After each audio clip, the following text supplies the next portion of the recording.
Olá, um ótimo começo de semana para você, que Deus te abençoe, que você possa ter as ricas bênçãos do Senhor sobre a sua vida durante essa semana. Eu quero trazer um texto para a gente meditar, que está em 1 Reis, capítulo 21, a vinha de Nabote. Talvez você não lembre de Nabote, mas vai se lembrar de Jezebel, Acabe, rei de Israel. Então nós vamos falar um pouco sobre isso, né? E pensar o texto, né? A meditação é não cobiçar o que é dos outros.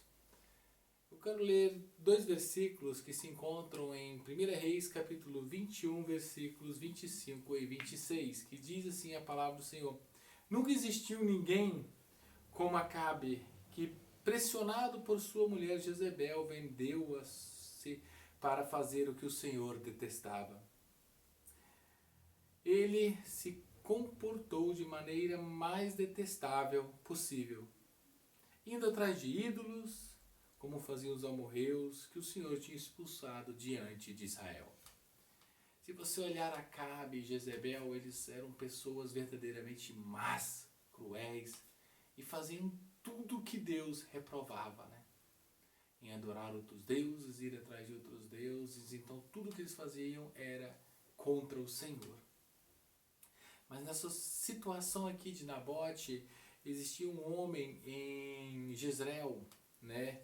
Nabote, que tinha uma vinha próximo ao palácio de Acabe.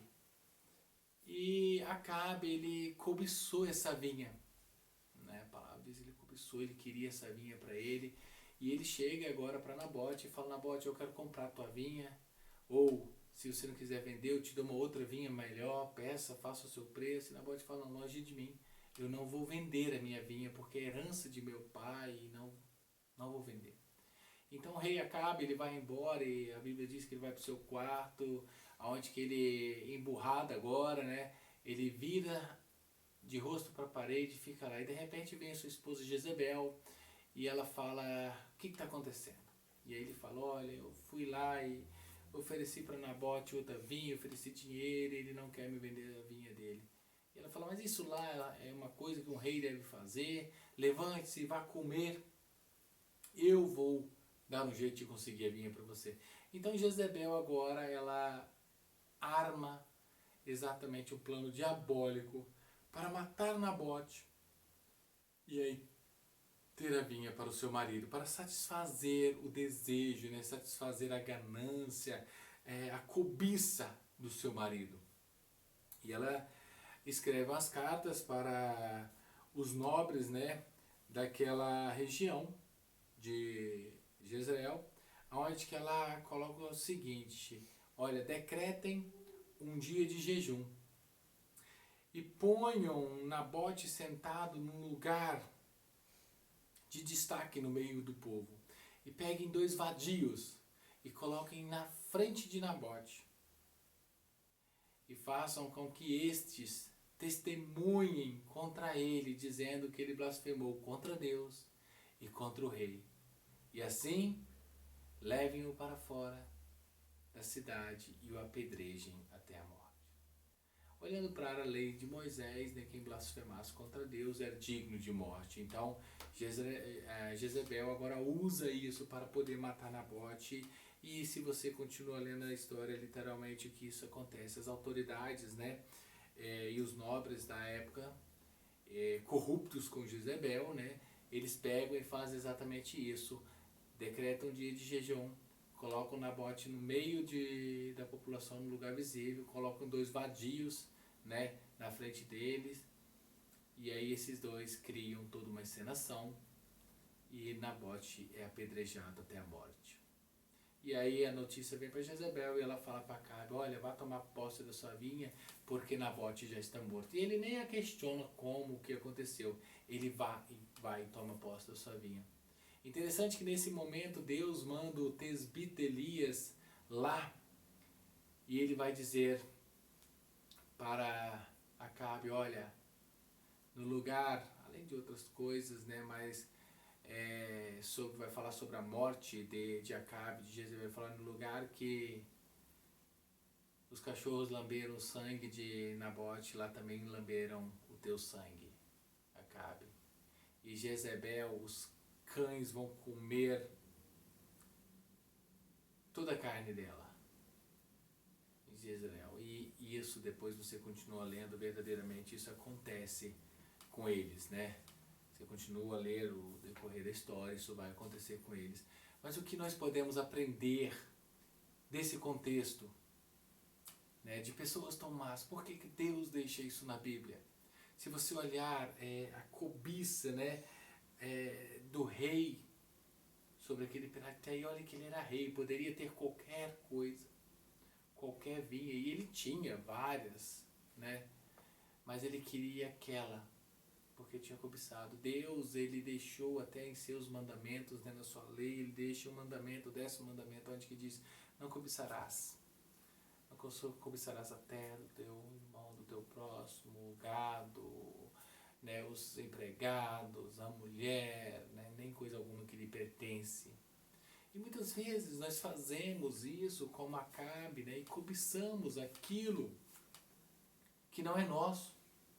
Cobiçamos aquilo que é do nosso irmão, aquilo que é do nosso vizinho. Muitas vezes nós acabamos tendo isso no nosso coração e não deve ser isso que nos atinge. Eu achei interessante, num dos livros que eu estou lendo,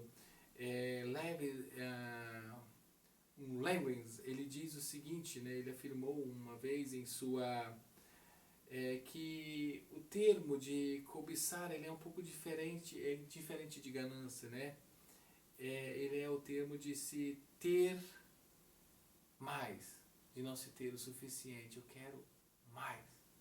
E aí ele coloca que isso é tipo um prazer do orgulho, né? Em que consiste em você ter algo somente em ter. Não consiste em você ter algo, mas em você ter mais do que a pessoa ao seu lado, né? Não se consiste só o orgulho em você ter algo, né, cobiça, mas se consiste em ter mais do que a pessoa que está ao seu lado. E muitas vezes isso também o diabo tem semeado em nossos corações, tem semeado em nossas vidas.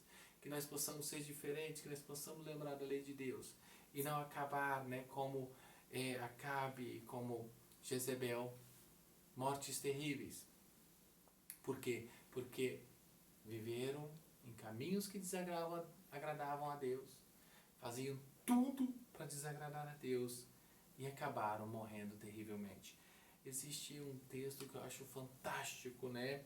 E ele diz o seguinte, que nosso infortúnio ele começa quando Deus foi expulso do centro de seu santuário e as coisas puderam entrar.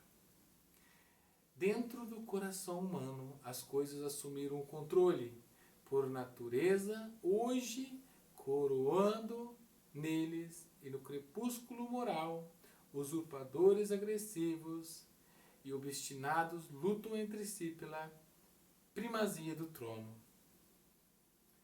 O que quer dizer? Que Deus, ele deve reinar em seu lugar. Mas em algum momento na história, as coisas deste mundo tomaram o lugar de Deus no seu coração, no coração do ser humano.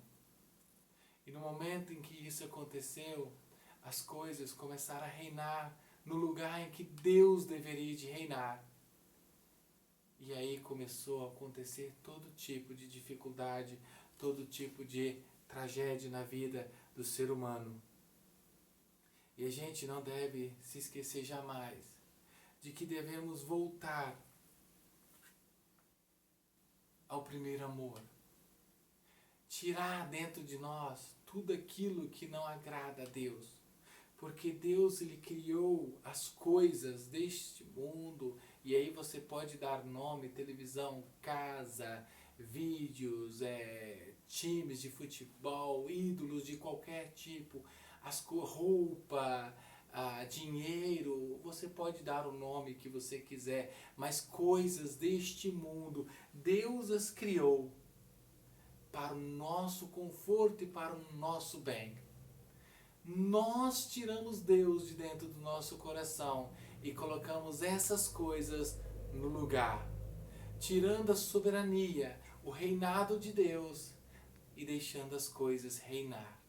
E aí nunca nos satisfazemos, sempre cobiçamos mais. Eu quero, em nome de Jesus, te falar que seja diferente com você e comigo. Tire do teu coração tudo que é desejo da carne, tudo que é desejo deste mundo, porque a palavra mesmo ela diz que tudo que há neste mundo irá passar, mas as coisas de Deus elas são eternas. Então que nós possamos deixar Deus entrar em nosso coração, porque Ele está agora à tua porta batendo, esperando que você abra e deixe Ele entrar e reinar em teu coração, dirigir a tua vida. Que em nome de Jesus, durante o decorrer desta semana, você venha refletir nesta pequena passagem que nós lemos. Lembre dos mandamentos do Senhor, não cobice. Último mandamento, 10º mandamento.